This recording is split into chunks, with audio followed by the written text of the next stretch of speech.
Bueno, yo voy a dar una explicación de la neuroanatomía de las emociones y es que gran parte de las conductas y fenómenos que se asocian a la emoción se atribuyen a estructuras del sistema nervioso central, ya que existe un importante cuerpo teórico y empírico que destacan el rol del sistema nervioso periférico en la afectividad. La emoción es resultado de una compleja interacción entre múltiples variables en múltiples niveles.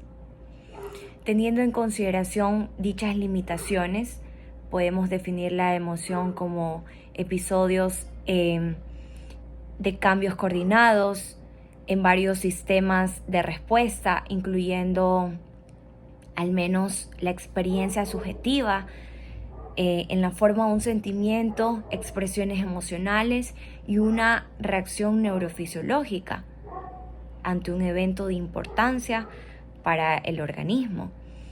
Dichos episodios tienden a ser más breves y generalmente están asociados a algunos patrones específicos de respuesta facial. Bueno, sabemos que este estudio científico de la emoción lo atribuye a dos grandes pioneros de la biología evolucionista y la psicología, Charles Darwin y William James.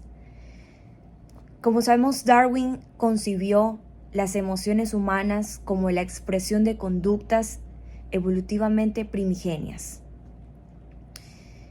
ya que también describió la existencia de un repertorio definido de emociones que posteriormente recibió el nombre de emociones clásicas, cuya expresión era común a todas las culturas.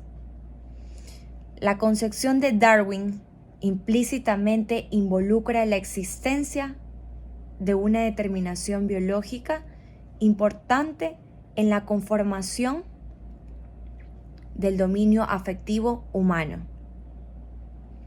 Por lo tanto, las emociones serían una forma de percepción principalmente de los cambios somáticos asociados a una reacción emocional. A continuación expongo las 3 regiones cerebrales claves en la organización de la respuesta emocional humana: la amígdala, la corteza cingulada anterior y la corteza prefrontal. La amígdala es una de las estructuras del sistema nervioso central que más estudios han generado respecto de las emociones. Es la amígdala, sin considerar el debate respecto de la pertinencia de considerar la amígdala como una estructura unitaria, anatómica y funcionalmente hablando. Se puede sostener que existe evidencia contundente que la amígdala participa de la respuesta emocional al menos en 3 niveles. En primer lugar, muestran que las hormonas del estrés liberadas por experiencias emocionales influencian la consolidación de memorias y que esa influencia es mediada por la amígdala. Luego, los estudios de imagen funcional en personas normales han confirmado los hallazgos en lesiones cerebrales, mostrando además que la amígdala permite un procesamiento automático, breve y no necesariamente consciente de la expresión emocional de un rostro. Y por último, una tercera función emocional que está atribuida a la amígdala es el procesamiento del miedo. Sabemos que los hallazgos durante el condicionamiento conductual, la información del estímulo condicionado sigue una ruta desde el receptor al tálamo y luego hacia el córtex cerebral y desde estos dos últimos hacia la amígdala.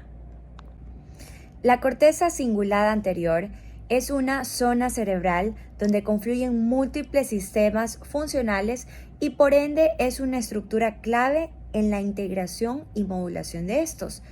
Se ha propuesto la existencia una porción rostral. La corteza cingulada anterior es una zona cerebral donde confluyen múltiples sistemas funcionales y por ende es una estructura clave en la integración y modulación de estos, ya que se ha propuesto la existencia de una porción rostral emocional y una ventral cognitiva, como parte de la corteza paralímbica del lóbulo frontal.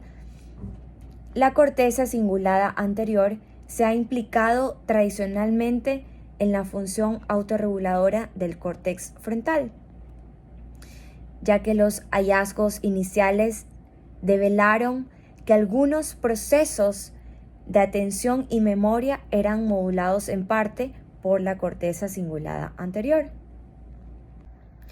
Y por último, la corteza cerebral. La corteza cerebral, como sabemos, es la afectividad. Como se mencionó anteriormente, existió un sesgo generalizado en considerar a la emoción una función cerebral esencialmente subcortical.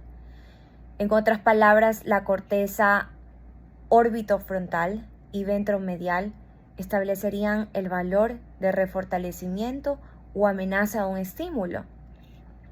En efecto, existe evidencia convergente que muestra que dichas estructuras participan de la atribución de estados mentales y la regulación emocional cognitiva.